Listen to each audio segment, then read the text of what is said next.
So we are up to the second chapter about the obligation of prayer for women, and we're not going to go into all of the machlokot, all of the debates between the rabbis. We'll just do the introduction, which is paragraph one, and then or halacha one, and then go to halacha five, which is the practical halacha. So, according to most poskim, women and men are equal regarding the obligation to pray, and therefore women are obligated to recite Shmoneh Esrei of Shacharit and Mincha, while Ma'ariv remains voluntary. We discussed that last week as well. Others maintain that women are only obligated to recite the Amidah, the term for the silent standing prayer used interchangeably with Shmoneh Esrei, because also on Shabbat it's only 7 blessings, once a day, preferably Shacharit, so that the day begins with prayer.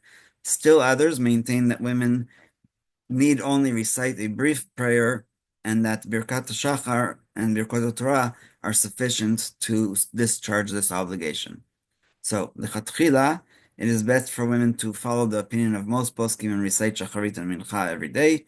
Still, a woman who only prays once fulfills her obligation, and in extenuating circumstances, just Birkot Torah and Birkot Shachar suffice. So, extenuating circumstances, like I said last week, women already know what their ability is in terms of scheduling and what their other obligations are. So that's what extenuating circumstances is not like what we call b'diavad with regular mitzvot, but rather that the fact that a woman is taking care of kids or doing something else that's a mitzvah, then that's where that applies.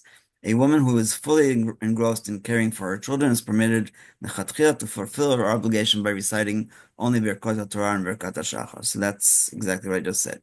In any case, even a woman who prays Shmoneh Esrei must recite Birkot Torah and Birkot Shachar because the blessings of Birkot Torah are blessing of mitzvah, Asher Kichar Mitzotav, and Birkot Shachar are blessings of hoda'ah, not of requests, and not of supplication, and the Shmoneh Esrei encompasses our needs and our prayers for our needs. Some women are accustomed to recite the passage of the sacrificial offerings, korbanot, and some poskim even say that women are required to recite the passage of the Tamid. Nevertheless, the halacha is that they are not obligated to do so because women were never kohanim in the temple, and so they wouldn't have served.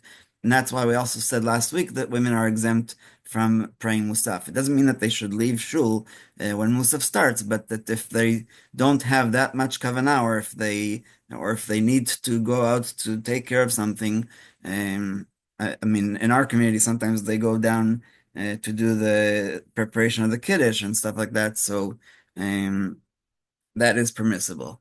Additionally, there are poskim who say that women must recite Psukei Zimra in preparation for the Amidah. However, in practice, again, they are not required to recite them. Women are exempt from the recitation of Shema and its brachot, since these prayers are time-bound, b'shoch b'cha uvkumecha, when you go to sleep and when you rise, and women are exempt from positive time-bound mitzvot.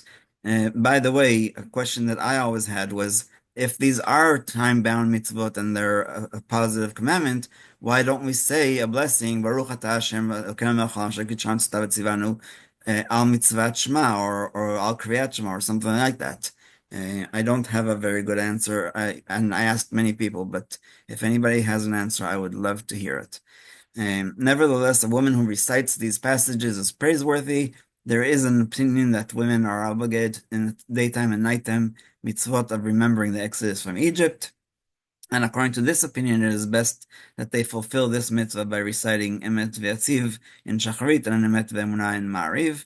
However, most poskim maintain that they are not obligated to do so. Although women are exempt from reciting the Shema, it is good for every woman to recite the first two verses, Shema Yisrael and Baruch Shem, daily, so that she accepts upon herself the yoke of heaven.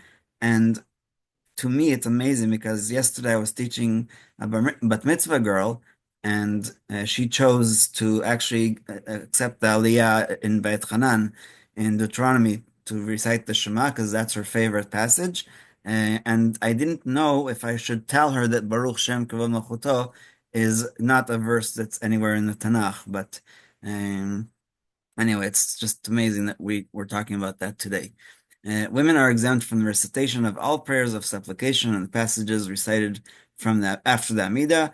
Women must say the bedtime Shema and recite Hamapil blessing, as explained below. Women are exempt from praying Musaf on Shabbat, festivals, and Rosh Chodesh. Some poskim say that just as women must pray Shacharit and Mincha, so too they must pray Musaf. And although lechatchila it is proper to follow their opinion, the opinion of most poskim prevails, and women are exempt from Musaf. Regarding the recitation of Hallel, all opinions agree that women are exempt, but women singing Hallel is one of the things that helps me concentrate, actually. Some poskim maintain that women have an obligation to fulfill the mitzvah of Torah reading on Shabbat. However, in practice, the halacha follows most poskim who maintain that women are exempt from hearing the Shabbat Torah reading, again, because it's a time-bound mitzvah, and there we actually do say, Asher kichanu mitzvah v'tzivanu. So let's go to halacha 5 about the practical halacha. This was just a brief outline. And if my computer responds, we will go further. Hello. Thinking. Okay. Lechatchila, it is best for women to recite the Amidah of both Shacharit and Mincha every day. If they pray only once a day, they have fulfilled their obligation, even though according to most poskim, women are obligated to pray both Shacharit and Mincha. Since this is a rabbinic ruling, women who wish to act leniently are permitted lechatchila to rely upon the poskim who maintain that women must pray only one daily prayer. And if you remember, the Ramban and the Rambam argued Bichlal, if prayer is a mitzvah from the Torah or not. And we concluded last week that for sure at times of trouble, at times of sorrow, at times of plague, war, we must pray. But then there isn't a proper formula or a set formula. It is best that one prayer recited be shacharit, so that one begins the day with prayer. A woman who missed shacharit may recite mincha, and b'diavad, if she missed mincha, she may pray ma'ariv. For me, this was a big chidush because I never heard that before, because we discussed months ago about men's prayer that ma'ariv was discussed as reshut, and this past Thursday night, if you forgot to say Ya'aleh v'yavo in ma'ariv, you don't repeat the Shmoneh Esrei. So this is very, very surprising for me. And women accustomed to recite only Birkot HaShachar and Birkot Torah have on whom to rely if necessary. However, this is not proper practice because according to the vast majority of poskim, women have an obligation to pray the Amidah at least once a day. So I'll just conclude with Rabbi Melamed has 11 children, and his wife is a real Eshet Chayil, and I believe that she does pray Shacharit and Mincha. But when the kids were smaller, younger, some of them are already married with their own children.